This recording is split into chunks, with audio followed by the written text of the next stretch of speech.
Hello folks, today I'm going to be taking a look at the upcoming release for Atomic Mass Games' Marvel Crisis Protocol, and it's the Magneto and Toad box. Okay, so Magneto and Toad then, the first of the Brotherhood of Mutants. So on the back of the box you get a bit of a blurb about who they are, and also the contents. Cracking the box open. There's a bag with all the cardstock, assembly instructions, and the bags with our sprues. So, have a quick look at the assembly instructions. It's a single-sided sheet.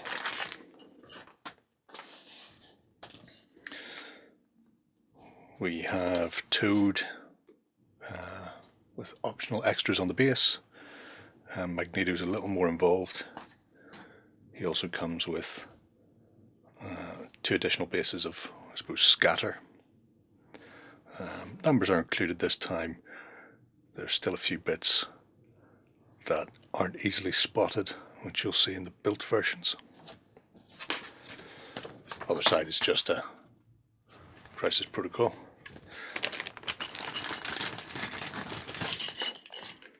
In our bag,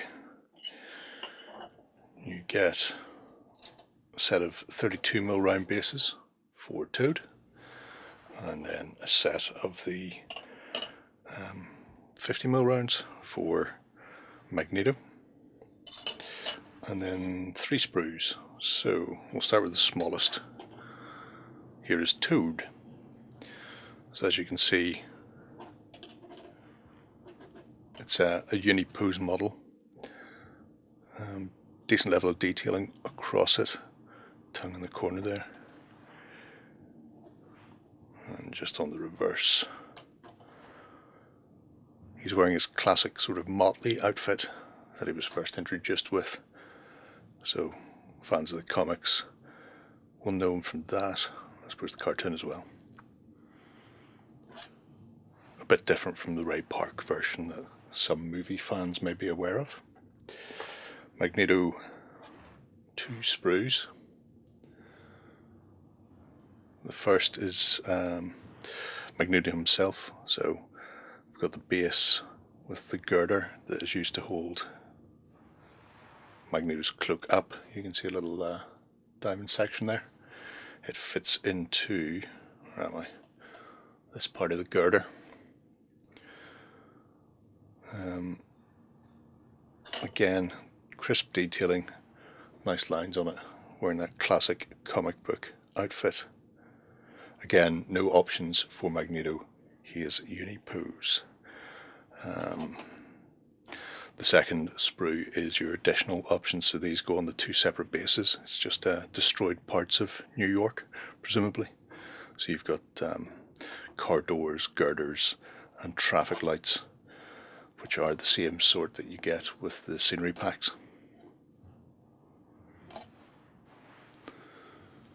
First up we have Toad himself.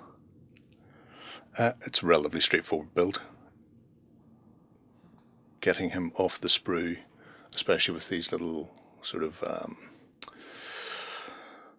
was going to say flanges, but intricate bits of detail from his collar and cuffs.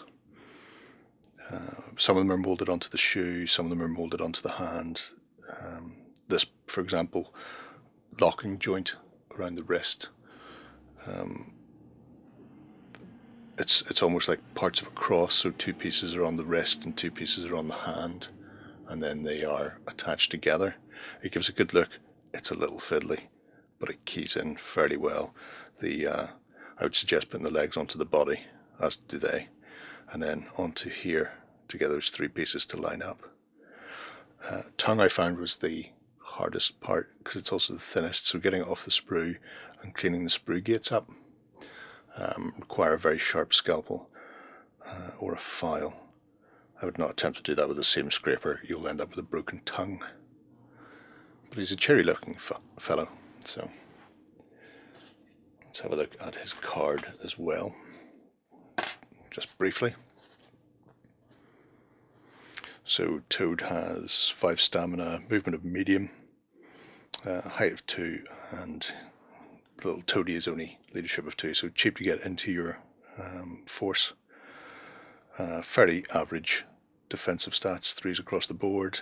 He has, of course, his tongue lash, and spits acid. He does what you expect him to do. For people wondering, is he worth it for 2 points? He has a couple of passive abilities. One's wall crawler, like Spider-Man. He can get up and over very easily. But the prehensile tongue, I think, is the reason a lot of people are going to include him. So he can clean objectives within 2 rather than normal 1 range band. So that is Toady. Now, let's have a look at the gentleman in question.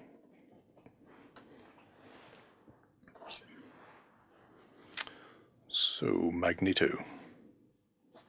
You're thinking, he's gone invisible, like the Invisible Man. I actually left him off so I can paint him.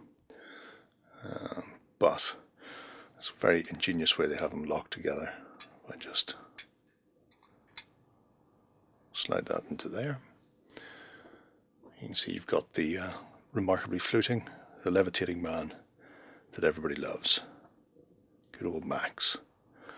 Love the billow on that cape, just projecting out behind him. It's very much like the comics and cartoons. This is the piece I was talking about from the assembly instructions. If I grab the box, it's difficult to see from here where this piece attaches, and indeed it's difficult to see from the instructions and the reverse where this piece attaches. It's possible you could just stick it into the ground.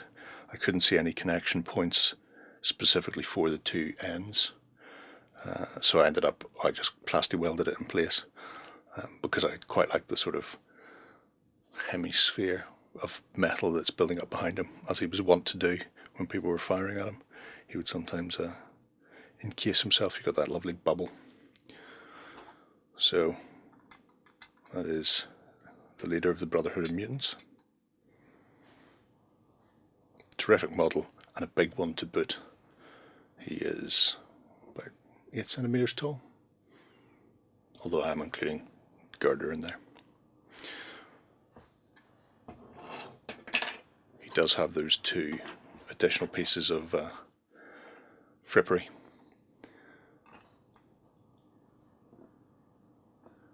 Which are nice. They're, they are rubble. They are metal things slammed together and twisted. So, it's a good look. Having a quick look at his card. So, slower moving, but with a bit more stamina, and leadership 6, as we would expect. A couple of abilities there, I'm sure you can pause it if you want to see, but things like Shrapnel Blast are handy for lamping everybody in sight. He has his leadership ability, so from the runes, when a train feature is destroyed and after the effect is resolved, choose a number of allied characters equal to or less than the train size. Each chosen character gains 1 power, and a character may only gain 1 power as the result of this leadership ability. So, quite good to combo with other people. Things like the Juggernaut, people who are going to start wrecking everything in sight.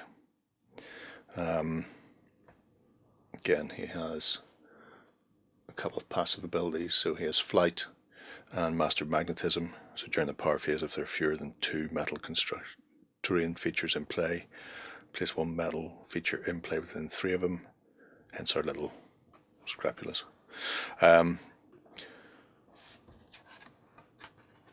If you start to hammer him down, that is what we get. There are a few other cards that come with the set. So you get your tokens for scenarios, objectives, and Master Magnetism. And then we get our smaller cards. So first off we have the faction card. If you want to run the Brotherhood of Mutants, the people behind it are Magneto and Mystique, Sabretooth, Toad, Scarlet Witch, Quicksilver, and the Juggernaut. There is an extraction scenario. So you have a senator on the token, and you randomly place 3 safe house targets of opportunity on the board and play Hunt the Senator, which is, always fun. Everybody likes to kidnap a senator on occasion.